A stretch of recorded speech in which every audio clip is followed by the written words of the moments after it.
కాకినాడలో ఓకే, ఆ పోర్టు యాజమాన్యం కేసు అదేం తెలుస్తారో తేల్చండి, కానీ పోర్టు కార్యకలాపాలు దెబ్బతినకుండా చూసుకోండి.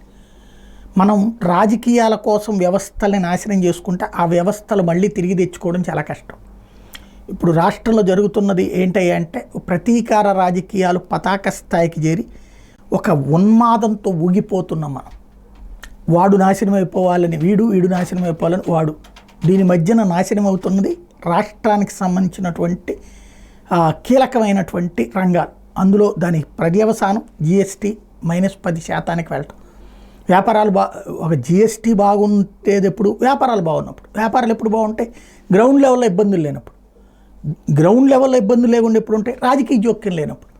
ఇక్కడ కాకినాడ పోర్టు అన్నటువంటి దాంట్లో ఒక్క రేషన్ బియ్యం ఒక్కటే కాదు, దాంట్లో బోలెడు రెగ్యులర్గా బియ్యం. ఇప్పుడు గోదావరి జిల్లాల బియ్యం అడగపోవాలా, కోస్తా జిల్లాల బియ్యం అడగపోవాలా ఎక్స్పోర్ట్ చేయాలంటే దాని ద్వారానే. అలాగే మత్స్య ఉత్పత్తుల దగ్గర నుంచి బోలెడన్ని రకాలు వెళ్తూ ఉంటాయి. ఇప్పుడు దాని చుట్టూ రాజకీయాలు నడుపుకుంటూ కూర్చుంటే క్రమంగా దెబ్బతింటుంది. తప్పు ఎవడు చేసినా తీసుకెళ్ళి బొక్కలో దోయండి, కానీ పోర్టులో వ్యాపారాలు చేసే వ్యాపారాన్ని బెదిరించద్దు, పారిశ్రామికవేత్తలను ఇబ్బంది పెట్టద్దు. అది ఎప్పుడైతే జరుగుతుందో, ప్రతి దాంట్లో రాజకీయం జోక్యం చేసుకుంటుందో వ్యవస్థలు చిన్నభిన్నం అయిపోతాయి. భయపడేటటువంటి వ్యాపారస్తుడు ఎవడు కూడా కోట్ల రూపాయలు పెట్టుబడి పెట్టి రాజకీయ జోదంలో తను బలిపశువు కావాలనుకోడు, తన జీవితాన్ని ఫణంగా పెట్టాలనుకోడు.